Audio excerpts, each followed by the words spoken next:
Good morning. आज की online class कक्षा 1 के बच्चों की हिंदी विषय की इस प्रकार रहेगी। आप देखें, आपकी किताब या बुक का नाम है कुमुदनी, जो कक्षा 1 की है।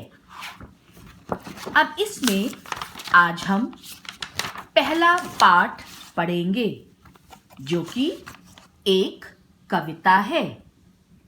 इस कविता का नाम है समय से।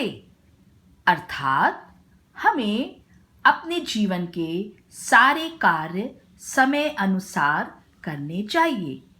जैसे हम समय पे उठते हैं, समय पे भोजन करते हैं, समय पे स्कूल जाते हैं, पढ़ाई करते हैं। इसी प्रकार जैसे सूर्य और चंद्रमा भी अपने समय पे निकलते हैं, सारी दुनिया में सब काम समय अनुसार ही किए जाते हैं। तो आइए देखते हैं ये कविता से मैं और आप क्या सीख सकते हैं। कविता का नाम है समय से। सूरज सदा समय से आता और समय से है जाता। चंदा सदा समय से आता और समय से है जाता। तारे सदा समय से आते और समय से हैं जाते। सारी दुनिया का चक्कर ये प्रतिदिन है एक लगाते। है पाबंद समय के ये पल भर देर नहीं करते। ठीक समय से सोते हैं ये, ठीक समय से जगते। अगर समय की पाबंदी हम इनसे सीख कहीं जाए, तो फिर हम भी सूरज चांद सितारों जैसे बन जाएं। इस कविता के कवि का नाम है द्वारिका प्रसाद माहेश्वरी। यदि हम इसका पहला भाग देखें तो लिखा है, सूरज सदा समय से आता और समय से है जाता। चंदा सदा समय से आता और समय से है जाता। जैसा मैंने आपको शुरू में बताया कि आकाश में सूरज और चांद सब अपने समय से आते हैं। जब सुबह होती है, सूर्य निकलता है तो दिन हो जाता है, और धीरे धीरे करके शाम के समय सूरज डूब जाता है या चला जाता है, और फिर कौन निकल आता है? चांद, चंदा या चंद्रमा निकल आता है, जो रात भर आकाश में रहता है और फिर वो भी सुबह होते होते चला जाता है। तारे सदा समय से आते और समय से है जाते। सारी दुनिया का चक्कर ये प्रतिदिन है एक लगाते। उसी प्रकार जैसे सूरज और चांद समय से आते और जाते हैं, उसी प्रकार तारे भी रात्रि के समय आकाश में दिखाई देते हैं या आ जाते हैं, और समय से यानी कि दिन होते होते चले जाते हैं। और यदि आप देखें और मनन करें तो ये सूरज, चांद और तारे प्रतिदिन दुनिया का पूरा एक चक्कर लगाते हैं, समय पे आते हैं और समय से ही चले जाते हैं। है पाबंद समय के ये पल भर देर नहीं करते। ठीक समय से सोते हैं ये, ठीक समय से जगते। और ये सूरज, चांद और सितारे कुछ भी देर नहीं करते, एक पल का भी देर नहीं करते हैं। यदि सूरज को सवेरे निकलना है तो वो ठीक अपने समय पे निकल आता है।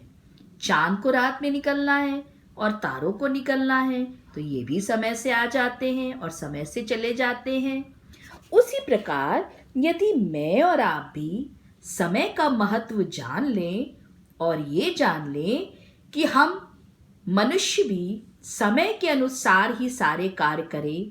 जैसे आप बच्चे हैं, आप समय पे जल्दी उठ जाएं, जितना समय स्कूल आने का उससे पहले उठें, अच्छे से नहाएं, नाश्ता करें, बैग लें, साफ सुथरे कपड़े पहनकर स्कूल आएं और पढ़ाई करें। वैसे ही माता पिता समय से ही अपने सारे कामों को करते हैं। तो यदि दुनिया के सब लोग समय की पाबंदी यानी समय पे आना और समय पे जाना, समय पे कार्य करना सीख जाएं, तो आप बच्चे भी सूरज और चांद और सितारों की ही तरह चमकदार या संसार में प्रसिद्ध हो जाएंगे और आपको भी हर सफलता प्राप्त होगी। इसीलिए इस कविता से हम ये सीख सकते हैं कि समय बहुत ही मूल्यवान होता है। यदि हम समय की कद्र नहीं करेंगे तो एक दिन समय भी हमारी कद्र नहीं करेगा। इसीलिए हमें समय के अनुसार ही सारे कार्य करने चाहिए और सूरज, चांद और सितारों से भी हमें सीखना चाहिए। जैसे वे समय पे निकलते हैं वैसे ही मुझे और आपको यानी मनुष्यों को भी समय के अनुसार ही सारे कार्य करने चाहिए। इस कविता के लेखक का नाम द्वारिका प्रसाद माहेश्वरी है।